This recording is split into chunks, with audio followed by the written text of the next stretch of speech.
So for this week's weekly whiteboard, what we're gonna do is that we're going to talk about something that is happening quite commonly nowadays. And I think that common thing is that a lot of business owners nowadays are starting anew with either new ventures or they've completely pivoted their business models. And for some, they were lucky enough that it started working out of the gate. And for some, unfortunately, they might be struggling a bit with regards to getting that early traction. And what we're going to do really in this session is that we're going to talk about one of those ideas, one of the ideas to help build traction early on. And to help us discuss that, I actually have a guest today. So our guest is Kim. So she's one of our senior growth managers at Monolith. And she is responsible for many of our most impressive growth stories, one of which includes building a brand from just about 10,000 pesos per month in revenue to about 3 million per month in revenue in about 2 years. So I think that was a rough time that we had here.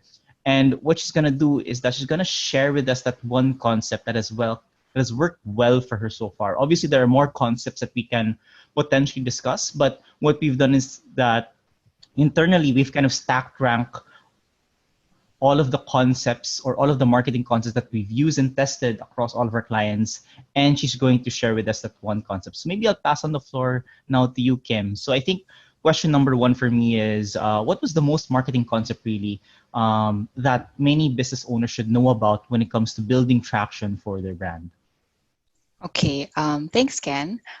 So what really worked for me, especially for clients introducing products that are more premium, I would say, it's really education-based content in order to nurture customers and provide a solution for them. So education-based marketing is basically based on the idea that customers and qualified leads want to know more or need more information about a topic, the industry, and the subject matter at hand before they make a purchasing decision. So it's using educational content to be a source of knowledge, to establish yourself as a brand that they can trust, and focusing really on building that relationship that you really want to give them more value every step of the way versus just hard selling. So we want to be able to use really important data and really important information and be able to communicate that in a way that's digestible, it's readable, it's understandable.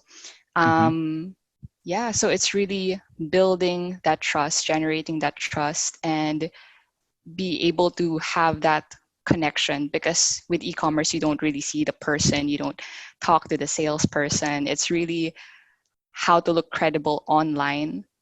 And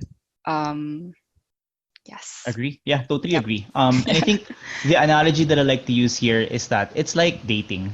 So whenever you go out on a date with someone, it's not like you sell yourself agad yung tipong, oh, it's not like when you're on a date you're now looking to decide whether or not you're going to be together, or even worse, you're not thinking of getting married on date number one, diba? So that's really weird. So what you'd want to do first is that you'd want to establish the idea that you are a person who adds value to the other person's life, right? So maybe you're cool, maybe you're funny, maybe you are smart, maybe you have, strong, I don't know, like income prospects in the future, whichever, right? I think it all boils down to whether or not you add value to a person's life. And the rules for building a relationship with someone in a dating context, it's exactly the same as that of sales, really, right? So, and it's especially true in an environment where there's a lot of competition, where everyone is kind of pushing like a similar deal, right? So if there's like 10 competitors in your space and all of them is selling it at 10% off, like which one do you trust, right? You would naturally trust someone who you have interacted or you've engaged with for the past few weeks. You would trust someone who has given you a lot of information, a lot of education about the space, and as a result of that built relationship, you're now more willing to take the next step, right? Like sasagutin ka na. So it's not like you just go straight for the sale on day one, diba? There's a relationship building process, and I think that is one core principle that's more important nowadays, kasi I do understand the sentiment that you want to get sales agad, diba? But while that is still valid, and I would say most of our clients, I think about 50 to 60% of our campaigns roughly is very sales focused. You shouldn't neglect the education side, right? Because that is something that sets you up for future sales, naman. So yeah, great comments, Kim. I'm also curious if you can share with us some examples on how education-based marketing can be executed. So some basic examples are when like companies, they give free tutorials, free ebooks, Mm-hmm. webinars, Mm-hmm. blog posts even, because Mm-hmm. it's providing value upfront. You're educating people with zero commitments. You're providing value by teaching. Aside from that, it's educating people on questions that they are asking or not asking. Mm-hmm. So it's, some people have apprehension with your product or service. They're not so sure. Maybe Mm-hmm. it's a bit more expensive than competitors. But Mm-hmm. if you are able to break down certain those pain points, like Mm-hmm. why this person might be feeling this way, if you're able to identify that pain point Mm-hmm. and be able to communicate and empathize with your market, with your audience, Right. then you establish yourself also as a source for information. So this is especially useful for people who have never heard about you. Mm-hmm. People who are prospecting. Maybe they know about your competitor, but they don't know about you. And especially for people who have been buying from, let's say, brand X, and now you're trying to convince them to maybe consider your brand. So creating content that can gap, Mm-hmm. like that can bridge that gap and Mm-hmm. provide them with really important information, but Right. not in a boring way. Mm-hmm. Yep, totally agree. And I think what I can do right now is that I can present some simple examples on how that can be executed. So sharing my screen now, and the screen that I'm sharing right now is from this website called Aura Ring. So what Aura Ring is that it is essentially a sleep tracker through a ring. And this is this is like expensive hardware. So I think this is about 300 euros, if I'm not mistaken, or that's about 15 to 20K pesos. And the way that they help sell this is just like what Kim mentioned, through education-based marketing. So if you click on Why Aura, for example, you would see that there are a lot of like key benefits that are communicated here. Get more out of your sleep, connect to your body, tracking health trends, and many more. And for you to be able to understand better, like how does a ring enable you to get more out of sleep, there's a Learn More button. And once you click on the Learn More button, it's going to show you an article on how you can get the most out of sleep. So it talks about calculating the cost of sleep deprivation, etc. And there's a lot of like solid third-party scientific data here that supports their claims, right? And so that's one part of it. Another part is connecting with your body. So this time this is about tracking your activities on a day-to-day basis, and it will give you recommendations based on your based on your activities. It will also tell you how the trends look like in terms of temperature, in terms of signals such as if your hormones act up and things like that, right? So there's a lot of information here that you can dive into to better understand how Aura or the Aura Ring rather contributes to your life. And that's it. So that is one good example of how education-based marketing can be executed. So I'll stop sharing my screen now. And yeah, I think that's broadly it really on how education-based marketing can be executed. And I think the core idea here is that for every purchase, there's usually what's called a premise, right? So there's a premise or there's a basis as to why a person has bought your product. So to give some really simple examples to elaborate on this point, one example is that you buy ice cream because you want to take a break. You buy cake because you want to celebrate a holiday or a particular event. You get interior design services because you want your space to look like you as a person, like what your style really is.